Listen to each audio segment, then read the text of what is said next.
All right, guys, I've got something special for you today. We've got the Janxin automatic foaming soap dispenser. It's automatic, dude. It works automatically. Automatic. Watch. So, one of the cool things they do is they actually give you stickers to put on it, hand soap or dish soap, depending on what you're using it for. I'm using it for hand soap. I was trying to figure out, like, what's my vibe. I like that they give me vibe options, you know? And so I felt like there was white, so I felt like I wanted a black vibe option. So I went with the black sticker. Here's the cool thing. You can put whatever sticker on you want. This is all about you. And here's the other cool thing.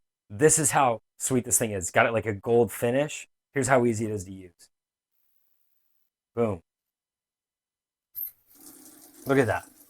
So it's going to save you, it's going to save you. I'm not supposed to talk about that, guys. It's going to save you in the long run because it foams up the soap so you get more out of the soap. Um, that's what I'm trying to say.